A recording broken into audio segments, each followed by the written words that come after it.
What does Mental Health Day mean to you? Mental Health Day for me, Mental Health Week, Mental Health Month, October. For me, I think it just shines a light on something that affects everyone.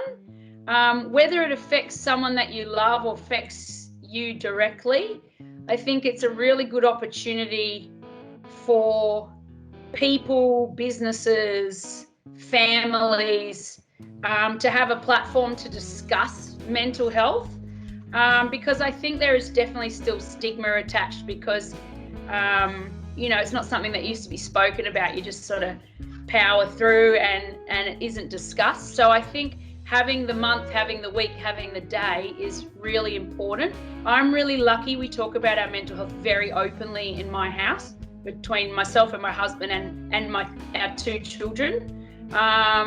So I know everyone's not that lucky. So I think that's really important to shine a light on it because it's happening all the time. So at least it creates dialogue for the discussion.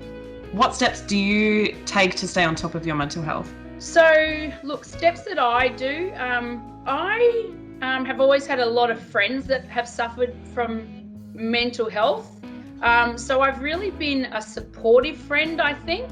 But when I had my second baby, I actually got postnatal depression, and I'd never suffered from depression before.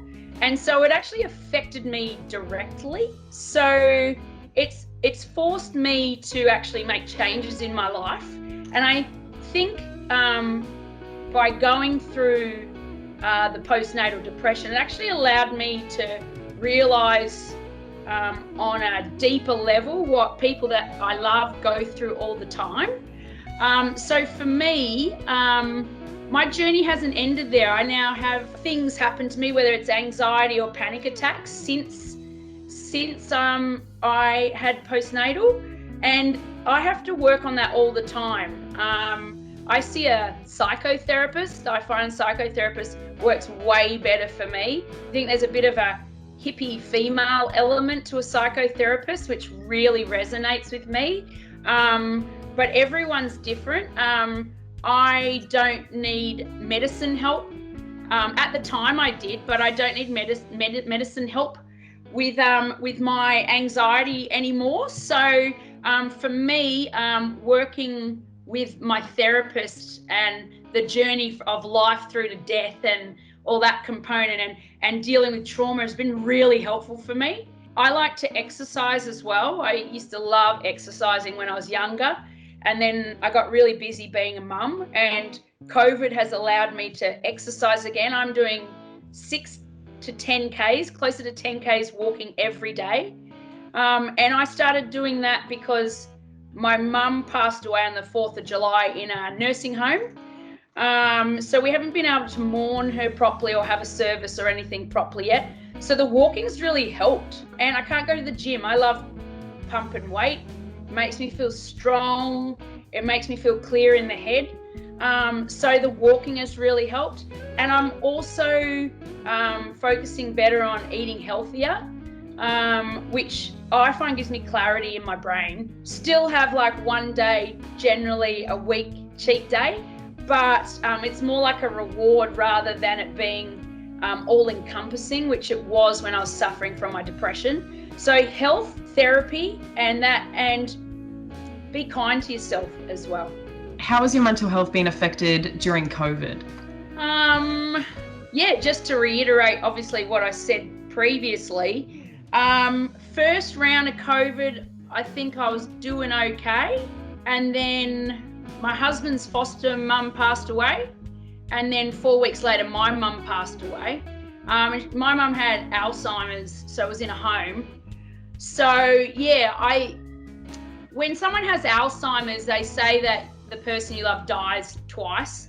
So that, they mentally die, their soul sort of disappears while they're living, and then their physical form dies later on. So I find there's a lot of grieving and mourning during that process. And for me, what I said to friends and family was there's a lot of relief in my grief when mum passed, because she's no longer suffering and, she wasn't who she used to be. So I thought I was doing really well. I'd started my walking and eating better. And when I was walking, I was crying if I needed to. I felt, I went through different stages of feeling free of responsibility and parts that came with that. And then obviously that journey of the guilt of feeling free. So I thought I was traveling really well, but then I suddenly got hit with major panic attacks. Even though I felt great and I was really open about my emotions, I was getting full panic attacks that were lasting not 10 or 20 minutes like they have in the past and happened randomly. I was going a day to 2 days at a time where, the panic attacks were really brutal and I couldn't function. So it really made me contact my therapist because I'd been on a hiatus with her. And conveniently, she lives in my street. So, and just started speaking to her about it. And she said, because you are slower because of COVID, your body is telling you that you actually need to go through that journey properly, not keep yourself as busy as you are. So for me, I've been really conscious of that, and it's allowed me to get better structure again. I had in the first half of COVID before those tragic events happened. So I'm feeling much better. I haven't had a panic attack since I've been seeing my therapist, and obviously therapy makes you talk about all the other things that happen to you in your life. So it's been really good. It's been helping with my identity crisis. I'm adopted, and my birth father's Aboriginal. So really being able to solve identity issues with me and where I fit in the world has been really helpful. And I have COVID to thank for that, I suppose. As much and as tragic as those events are, it's forced me, because I'm at home, to really self-assess and really think about my life and where I want it to go and what I need for me personally, in really aligning with that identity, and that family component and who I am as a person and my ancestry and all that kind of thing. So, heavy. COVID's been really heavy for me, but I really think it's been productive. And I really think it's, a really good notch of positivity in the journey that is your life and mental health.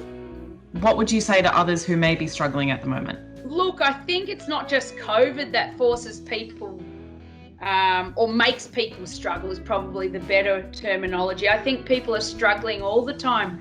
We all have moments in our lives that really affect us. And I think the benefit of COVID is all kinds of people are now being affected. And so it's forcing that conversation to happen.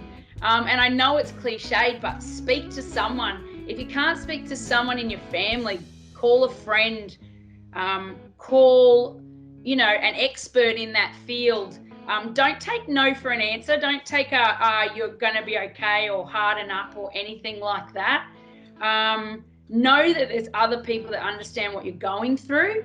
And really, you've really got to put yourself first. And by putting yourself first, it's by surrounding yourself with people that are going to help you get through. That would be my advice, is speak up, shout it at the rooftops. On my walks, I'm like singing songs from when I was 14 and crying, and people are like, what's going on with her? But afterwards, it's making me feel like I've healed myself in some way. And that's not every day. Other days I'm in this joyous bubble. But, if that's the case, I dance too. So like I'll be listening to music and I dance as I walk, and people really think what is going on with that person. And it makes me feel good because I'm wearing a face mask. And so they don't know who I am either. So that anonymity really helps. And I find getting out really helps me with my mental health and lockdown. What have you learned throughout your own journey with mental health? For me, I've had some heavy stuff happen. I don't know if I should bring this up or not, but I think I will. I've had, I'm a survivor of a lot of death in my life, but I'm, a female. I'm a survivor of men. I'm a survivor of rape. I'm a survivor of a bunch of things that have happened when I was younger and even into early adulthood. So for me, you've got to realize that it's a journey, and yeah, shit happens and it fucking sucks, but it makes you who you are. And if you can push through those things and you can get help with those things, my big thing is I don't ever want that to define me. I don't want that to be me, but it's a part of me, and it allows me to grow and be who I am. So yeah, my advice with that and talking about my mental health journey, it's ongoing. It doesn't end. Every decade that you live, it changes. You change, you evolve, and know that each thing, if it's happened to you, or you're just feeling unwell, or you're feeling unloved, they are snapshots. And there are people out there and programs out there that can make you see joy in life and can make you feel like you're connecting again with your community, your people, and the world. That would be, my advice. And being alive is an amazing thing. It comes with shit. Like, it comes with some heavy shit, but the joy does end up outweighing the bad if you let it. And yeah, make sure you're speaking about it. Make sure people know your story. Make sure people know what's going on with you, because it gives them perspective and it softens them to allow you to be a certain way at moments when you need to be. So yeah, that's where you need to sit with it, is being open so others can accept you more.